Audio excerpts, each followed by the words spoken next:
Hello everyone, आज आपण बनवतोय वेपर्स. तर बटाट्याची चिप्स बनवतोय आपण. तर बघू शकताय तुम्ही किती छान असे बनलेले आहेत.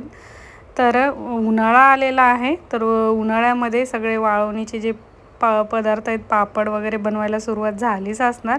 तर आज मी बटाट्याची चिप्स दाखवणार आहे.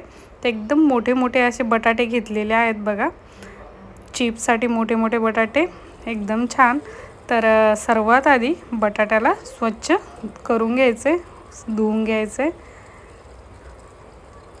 किंवा पाण्यामध्ये टाकून ठेवा सुरुवातीला आणि त्याला स्वच्छ करा. आणि नंतर त्याच्यावरची साल जी आहे ती आपल्याला काढून घ्यायची. तर भरपूर टिप्स सहित व्हिडिओ दाखवलेला आहे, तो पूर्ण व्हिडिओ नक्कीच बघा.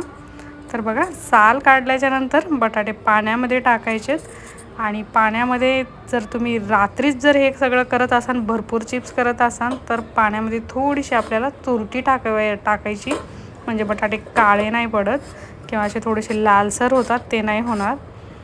तर मी लगेच बनवायला घेतलेत, तर मी तुरटी नाही टाकली आहे. तर रात्री वगैरे तुम्ही करत असाल, साल काढून ठेवत असाल, तर तुरटी टाकून बघा, अजिबात बटाटे लाल किंवा काळे पडणार नाहीत, जशाला तसे राहतील. आणि बटाटे थोडेसे जाडसर घ्यायचे, जास्त पातळ नाही खिसून घ्यायचे बघा. एकदम असे व्यवस्थित जाड घेतलेले. जास्त पातळ केलं की वाळवताना पण तुटतात आणि तळताना पण लगेच ते लाल पडतात. आणि छोटे जर बटाटे असतील तर उभा घ्यायचा नाही, आडवा बटाटा घ्यायचा आहे, मी दाखवला आहे तसा. म्हणजे बटाट्याचे जे चिप्स आहेत ते मोठे मोठे असे छान होतात. बघू शकताय तुम्ही.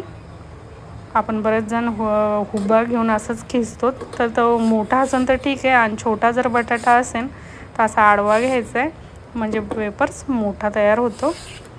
आणि थोडंसं हलक्या हातानं आणि पुश करून हे करायचं आहे, असं खसखस खिसायचं नाही, त्याच्याने पातळ होतात आणि तुटतात पण.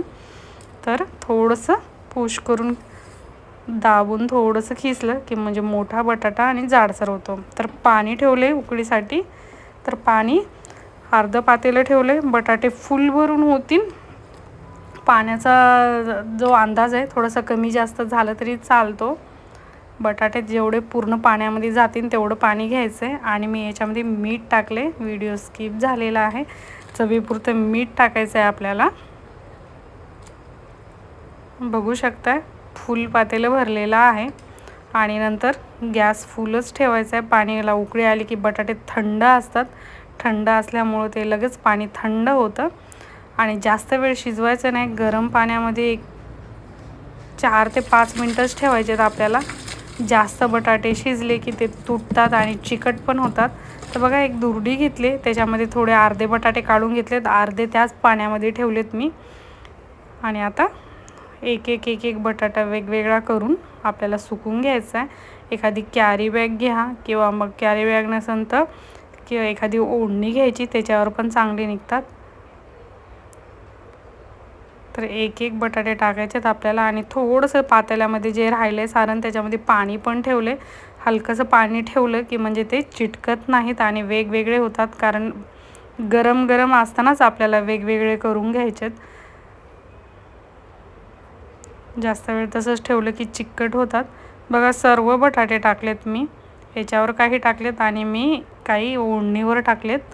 तर भरपूर असे बटाटेचे वेपर्स झालेत, आता सुकलेत बघा. तर मी फॅनखाली घरामध्येच सुकवलेत हे, आणि नंतर बाहेर 2 दिवस उन्हामध्ये ठेवले. एकदम छान असे वेपर्स तयार झालेले आहेत बघा. 5 किलोचे वेपर्स बनवलेत. आता मी तुम्हाला तळून दाखवते. तर बघा, एकदम पांढरे शुभ्र असे मस्त आपले वेपर्स रेडी झालेले आहेत.